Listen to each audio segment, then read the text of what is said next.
মূৰে কপালে হাত দিছে কৃষক ৰাইজে। পানীৰ অভাৱত কৃষকৰ মাজত হাহাকাৰ। বৰষুণৰ অভাৱত আমাৰ খেতি পথাৰ একেবাৰে শুকান হৈ গৈছে। নষ্ট হ'বলৈ ধৰিছে ধাননি পথাৰ। ভয়ংকৰ খৰাং বতৰক লৈ চিন্তিত চহা কৃষক। বাক্সা জিলাৰ খাৰিজা বিজনী মৌজাৰ বহু গ্ৰামাঞ্চলত পানীৰ অভাৱত নষ্ট হোৱা উপক্ৰম ঘটিছে বিঘাই বিঘাই ধান খেতি।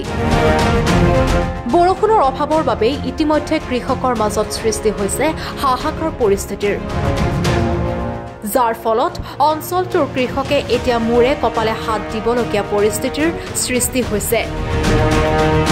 উপযুক্ত জলসিঞ্চনৰ ব্যৱস্থা নথকাত এনে পৰিস্থিতিৰ মোকাবিলা কৰিবলৈ কৃষকৰ হাতত নাই কোনো বিকল্প ব্যৱস্থা।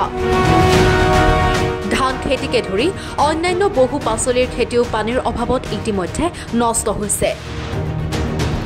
ৰাজ্যৰ অৰ্থনীতিৰ ভেটি টনকিয়াল কৰা কৃষকসকলৰ এই দুৰাৱস্থাৰ অৱসান ঘটোৱাৰ বাবে কৃষকসকলে চৰকাৰৰ ওচৰত দাবী উত্থাপন কৰিছে।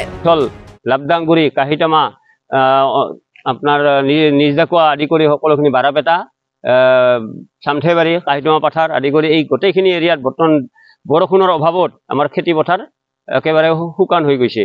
এই এৰিয়াত আজিলৈকে কোনো জলসিঞ্চনৰ ব্যৱস্থা নাই। আমি বিভিন্ন ঠাইত ঘূৰি পকি দেখিছোঁ জলসিঞ্চনৰ ব্যৱস্থা আছে।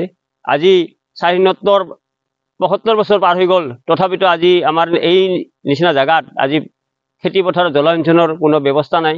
যে আপোনালোকৰ এই চেনেলৰ যোগেদি আমি চৰকাৰক অনুৰোধ জনাইছোঁ যাতে আমাৰ বিভিন্ন ঠাইত জলসিঞ্চনৰ ব্যৱস্থা কৰি এই খেতিয়কৰ উপলব্ধি কৰে। যিহেতু খেতিয়ে আমাৰ খেতিয়কসকলৰ জীৱন, খেতি নহ'লে মানুহৰ যিহেতু হাহাকাৰ অৱস্থা, এই বৰষুণ নাই বৰ্তমান কি অৱস্থা আপুনি নিজে দেখিছে, খেতি পথাৰ শুকান হৈ গৈছে।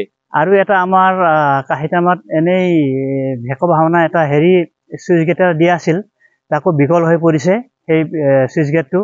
তাৰ বাবে পানীৰ কোনো যোগান নাই আৰু পানীৰ আঁচনিবিলাক সেনেকৈ সুবিধা নাই।